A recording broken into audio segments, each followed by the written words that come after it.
Deve-se, antes de tudo, determinar com regras abstratas qual juiz ou qual colegiado e a sua composição uma denúncia oferecida será processada. Isso é disciplinado por um plano de distribuição de varas anualmente e no início do ano pela presidência de cada tribunal. Além disso, há nos órgãos colegiados um plano interno de distribuição dos feitos em todo o começo do ano. Para a audiência principal, vige o princípio do inquérito de ofício, ou investigação de ofício. A passagem decisiva na lei prescreve: o tribunal deve estender, na busca da verdade, a produção de provas de ofício a respeito de todos os fatos e meios de prova que forem relevantes para a decisão. Para a audiência principal vigoram, além disso, o princípio da oralidade, da publicidade e da identidade física do juiz. Só se pode apreciar na sentença o que foi antes discutido oralmente, em princípio pública audiência principal, na presença contínua do réu e de seu defensor e do Ministério Público. O tribunal deve realizar ele próprio a tomada de provas e servir-se diretamente dos meios de prova existentes. Uma testemunha deve ser ouvida na audiência principal. Só em casos excepcionais deve-se recorrer às oitivas realizadas anteriormente, como quando no inquérito, como quando a testemunha estiver nesse ínterim inalcançável. Um perito deve expor seu lado oralmente. Ele não pode recorrer ao seu lado escrito. Documentos são lidos na audiência. As demais partes do processo podem, pelo exercício de seu direito de requerer a produção de provas, influenciar o curso e o conteúdo da tomada de provas de maneira determinante. Deve-se mencionar ainda que o ponto de vista da proteção da vítima ganhou crescente importância. Sob esse ponto de vista, a jurisprudência também admitiu em uma ponderação afastar o princípio da identidade física do juiz na tomada de provas em determinados casos especiais. Assim, crianças abusadas sexualmente devem ser poupadas de oitivas seguidas, conforme as possibilidades.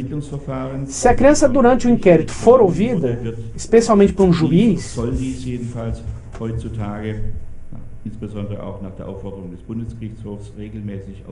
essa inquirição é hoje normalmente filmada em vídeo conforme a autorização da jurisprudência do BGH. A essa filmagem se pode recorrer na audiência principal e preservar a criança de uma confrontação com o seu algoz. Um processo penal pode também ainda na audiência principal ser arquivado por bagatela ou por culpa reduzida, sem ou algum encargo ou multa para o réu.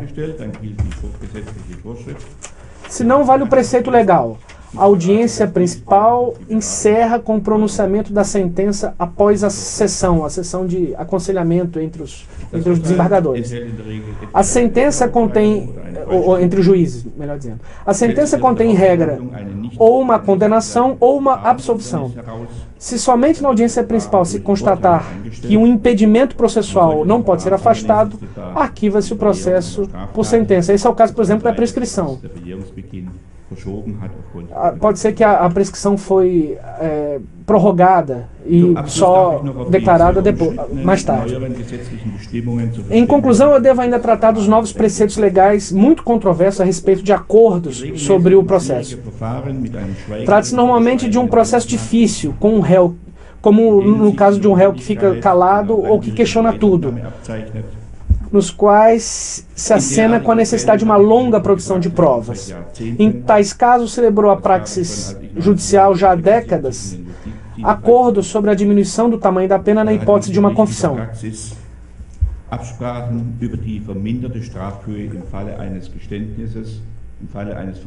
No caso de confissão. No mais das vezes, segue-se então, após a pronúncia da sentença, uma imediata renúncia ao recurso. Geralmente há um recurso especial, se renuncia. O STJ estabeleceu então determinadas regras para esse fim. Assim, o legislador em 2009 tentou tentou institucionalizar isso em lei.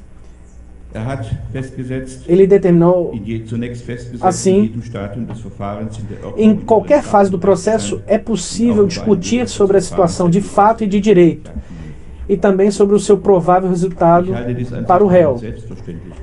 Na verdade, isso é uma evidência e não demandaria nenhuma regra expressa para tanto. Se se averiguar nessas negociações a possibilidade de um abreviamento do processo, o tribunal então antecipa a pena máxima para o caso de uma confissão do réu.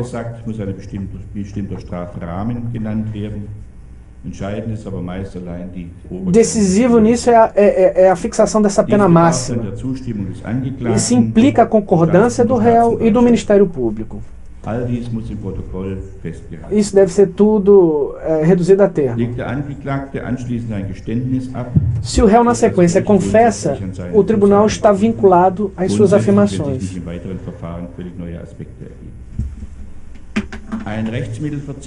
A renúncia ao recurso após a pronúncia da sentença foi proibida nesses processos de acordos. O réu se deve sempre deixar o réu a porta aberta à possibilidade de refletir com maturidade sobre a interposição de um recurso nas semanas do prazo para o recurso.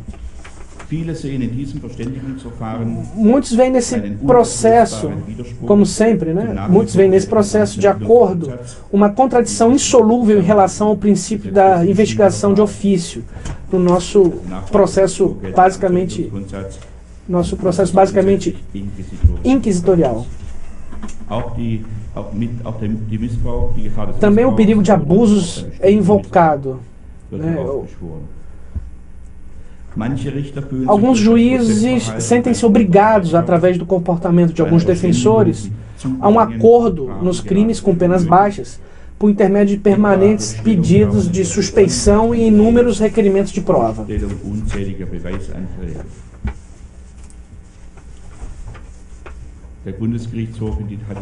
O STJ desenvolveu uma jurisprudência que, nos casos extremos, deve ser facilitado.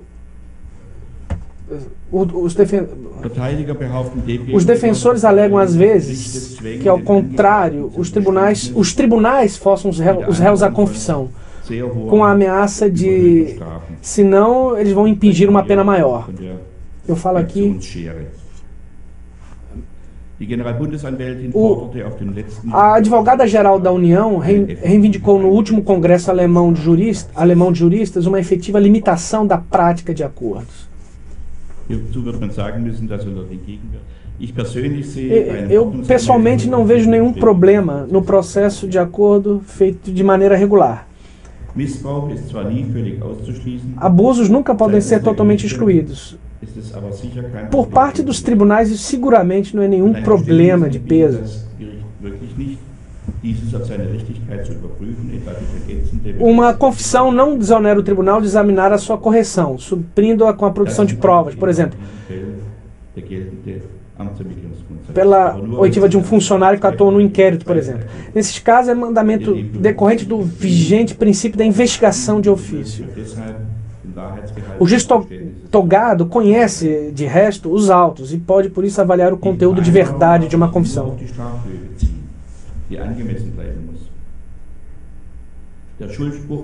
O acordo deve se relacionar apenas ao teto da pena, que deve continuar ou permanecer razoável.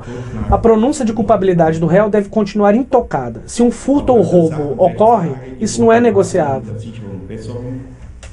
Mesmo após a requerida regra de medida de segurança e recuperação, como a internação em uma instituição de reabilitação ou em um hospital psiquiátrico, não devem ser objeto de acordo, não devem ser eliminadas da negociação.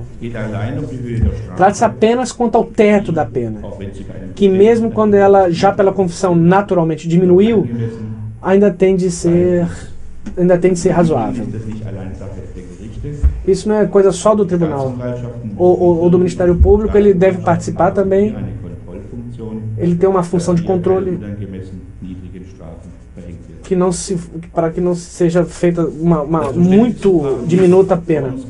O processo de acordo é ser utilizado regularmente, uma possibilidade sensata de abreviar processos difíceis. Isso economiza recursos que podem ser aplicados na persecução criminal. E a garantia de uma persecução efetiva tem status constitucional e isso é sempre enfatizado pelo Tribunal Constitucional Federal. E com isso eu devo concluir e agradeço aos senhores pela sua atenção.